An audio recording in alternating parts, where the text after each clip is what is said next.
परंतु गेल्या 9 वर्षामध्ये या शहराची जी घडी विस्कटलेली आहे ती आपण कशा पद्धतीने सुरळीत करणार आहात? ज्यांच्या हातामध्ये सूत्र गेली शहरातली, जसं मागं 25 वर्ष माझ्या हातात होती, ती ज्यांच्या हातात गेली त्यांना त्याचा नीटपणे कारभार करता आला नाही असा आमचा स्पष्ट आरोप आहे. आज शहरामध्ये दिनदाडे खून असतील, कोयता गँग असतील, दहशत असेल, दडपशाही असेल, गुंडगिरी असेल, ही खूप मोठ्या प्रमाणात वाढलेली आहे. कशी मोडून काढणार?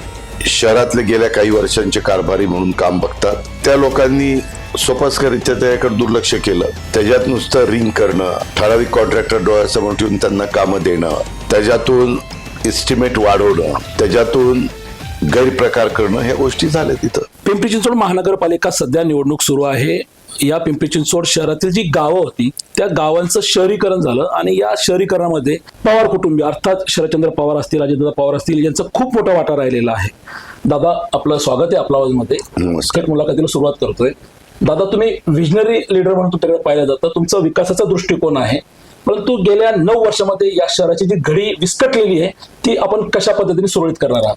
मी त्याच्याबद्दल कालच पुण्यामध्ये प्रेस घेऊन पुणे पिंपरी चिंचवडच्या बद्दल 1 अलार्म 5 काम अशा पद्धतीचं एक स्लोगन दिलेलं आहे आणि त्याच्यात दोन्ही शहरांच्या बाबतीमध्ये ट्रॅफिक आणि रोड, नंबर 2 नियमित दररोज पाणी पुरवठा, नंबर 3 प्रदूषण मुक्त परिसर, नंबर 4 घनकचरा रोजच कचरा गोळा करून त्याची योग्य पद्धतीनं विल्हेवाट लावणं, अशा या 5-6 गोष्टी.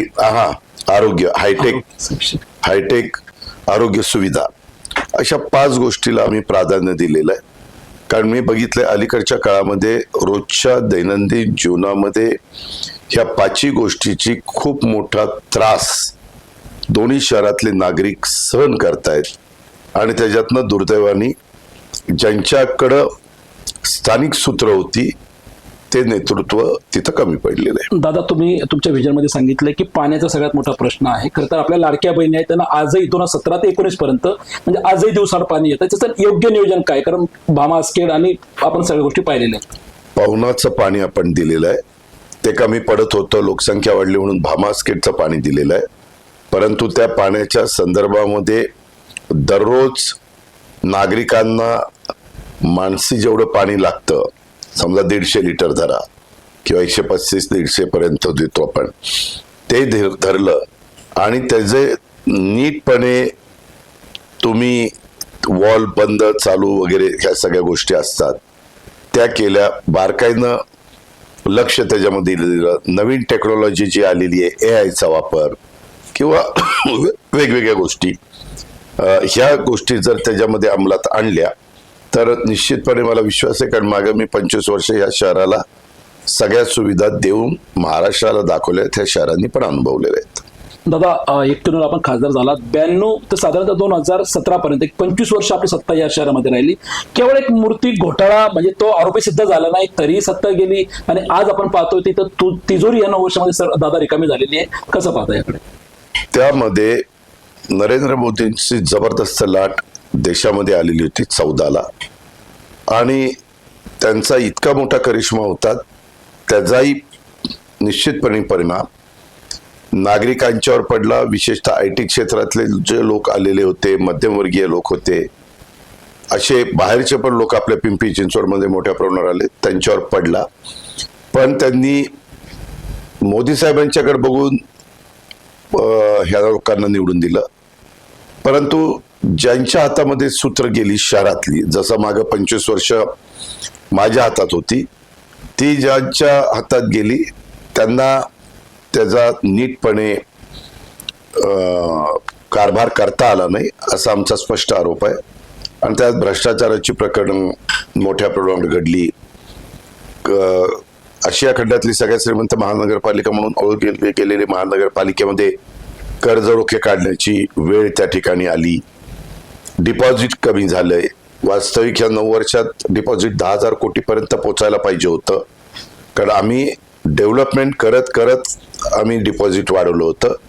9 वर्षात दरवर्षी 1,000 कोटी जरी धरले किंवा 700 कोटी जरी धरले तर ते त्याचं व्याज असं करत आपल्याला पूर्वीची ठेव आणि ही ठेव मिळून 10,000 कोटी तर आरामात व्हायला पाहिजे होते, पण तो नेतृत्वाला विजन नसल्यामुळे ह्या सगळ्या गोष्टी घडल्या. दादा, या शहरावरती एक आपली अधोरिक्त भीती राहिलेली आहे, आपला एक दबदबा राहिलेला आहे, परंतु आज शहरामध्ये दिनदाडे खून असतील, कोयता गँग असतील, दहशत असेल, दडपशाही असेल, गुंडगिरी असेल, ही खूप मोठ्या प्रमाणात वाढलेली आहे. कशी मोडून काढणार? यामध्ये एकदा एक तर CCTV कॅमेरे बसवले गेलेत ह्यांच्या काळामध्ये, ते चालू नाही, 70% कॅमेरे चालू नाहीत आणि प्रचंड करोडो रुपये ते कॅमेरे बसवण्याच्या करता खर्च केले गेले. क्वालिटीचे कॅमेरे घेतले गेले नाहीत. बसवताना ज्यांना काम देतात, बहुत तुझा 10 वर्ष मेंटेनन्स आणि ते सगळं तुझं तुला करायचंय, असं जर केलं असतं तर त्यांना रिझल्ट द्यावे लागले असते. पैसे देताना पण ते त्याच्याशी लिंकअप केलं असतं तर त्याचा निश्चितपणे बेनिफिट शहराला झाला असता. परंतु जे शहरातले गेल्या काही वर्षांचे कारभारी म्हणून काम बघतात, त्या लोकांनी सोपस्करित्या त्याकडे दुर्लक्ष केलं. त्याच्यात नुसतं रिंग करणं, ठराविक कॉन्ट्रॅक्टर डोळ्यासमोर ठेवून त्यांना कामं देणं, त्याच्यातून एस्टिमेट वाढवणं, त्याच्यातून गैरप्रकार करणं, ह्या गोष्टी झाल्या तिथं.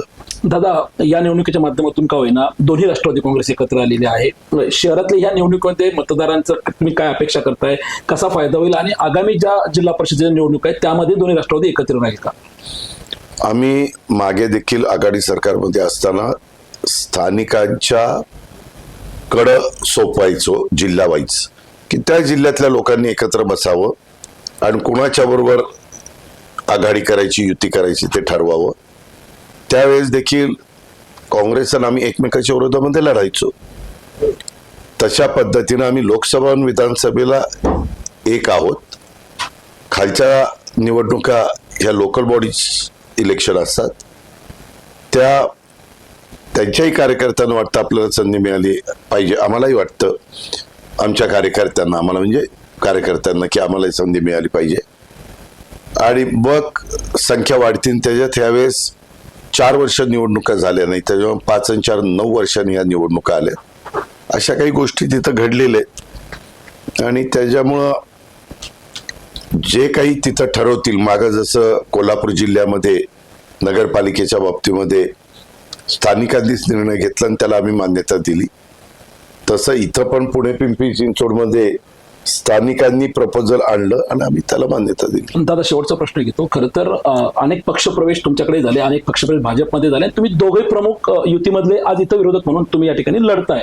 मतदारांनी या निवडणुकीमध्ये काय पाहून मतदान केलं पाहिजे, कारण अनेक लोक तुम्हालाही सोडून गेलेत आणि तिकडे पक्षप्रवेश? मतदारांनी 25 वर्षात अजित पवारच्या नेतृत्वाखाली ह्या पिंपरी चिंचवड महानगरपालिकेचा काय कायापालट झाला आणि कुठल्याही प्रकारचं कर्ज न होऊन देता झाला, डिपॉझिट वाढवत झाला, कामं दर्जेदार झाली, देशामध्ये बेस्ट सिटी म्हणून त्याला पुरस्कार मिळाला ह्या शहराला, आणि शहरातले रस्ते रुंद झाले, सबवे झाले, फ्लायओव्हर झाले, डबल फ्लायओव्हर झाले, मेट्रोला मान्यता दिली गेली, पिण्याचं पाणी पावण्याचं कमी पडायला लागलं म्हणून भामास्किटचं मंजूर करून दिलं. ह्या सगळ्या ज्या काही गोष्टी आहेत त्या आम्ही केलेल्या आहेत आणि आता 9 वर्षात काय झालं त्याचा अनुभव नागरिकांनी घ्यावा, तो आहेच त्यांच्या समोर, आणि तुलना करावी ही 9 वर्षाची कारकीर्द आणि ती 25 वर्षाची कारकीर्द. त्याच्यावरनं नागरिकांना पटेल की आपण कोणाच्या पाठीशी उभं राहायला पाहिजे. हेच माझं आव्हान आहे. एक मात्र निश्चित आहे की बहिणींचा डोक्यावरचा हंडा उतरून त्यांना 24 तास पाणी मिळणार, दररोज पाणी दररोजचं पाणी मिळणार, दररोज पाणी मिळणार. कारण काय, माझा स्वभाव असा आहे, उगीच काहीतरी वारेमाप आश्वासन द्यायची आणि नंतर म्हणायचं नाही आम्हाला देता येत, असं नाही. तर आपण जे सांगतो ते उद्याच्याला त्याची अंमलबजावणी करता पण आली पाहिजे. त्याच्यावर दररोज पाणी देण्याची अंमलबजावणी निश्चितपणे आम्ही करू. खड्डेमुक्त पिंपरी चिंचवड शहर त्या ठिकाणी करू. ट्रॅफिकच्या समस्या करता कुठं सिग्नल बसवणं असेल, कुठं वन वे करणं असेल, कुठं साईड रोड करणं असेल, सर्व्हिस रोड देणं असेल, ते आम्ही करू. प्रदूषण ज्या गोष्टीमुळे होतं, पर्यावरणाला बाधा येऊ नये म्हणून जी काळजी घ्यायला पाहिजे प्रदूषण होता कामा नये, हवा शुद्ध राहिली पाहिजे, ह्याकरता जे काही नॉर्म्स ठरले गेलेले आहेत ते पण करण्याचं काम आम्ही करू. तर हे होते रोखोक अजितदादा. खरं तर गेल्या 9 वर्षामध्ये हे शहर बकाल झालेलं आहे. ज्या शहराच्या प्रत्येक भागाला फ्लायओव्हरच्या माध्यमातून स्वच्छ आणि चांगल्या रस्त्यांच्या माध्यमातून जोडण्याचं काम अजितदादांनी त्यांच्या व्हिजनच्या माध्यमातून मागच्या 25 वर्षामध्ये केलं होतं. ते शहर कुठेतरी 9 वर्षामध्ये या सगळ्या गोष्टींना मुकलेलं आहे. आता या निवडणुकीमध्ये त्यांच्या उमेदवारांपेक्षा दादांना पाहून लोकांनी त्या ठिकाणी उमेदवारांना निवडून द्यावं असं थेटपणे या ठिकाणी आपल्याशी बोलताना आवाहन केलेलं आहे. दादा, आपण वेळात वेळ काढून आपल्याशी बोललात त्याबद्दल आपले मनपूर्वक आभार. धन्यवाद. धन्यवाद.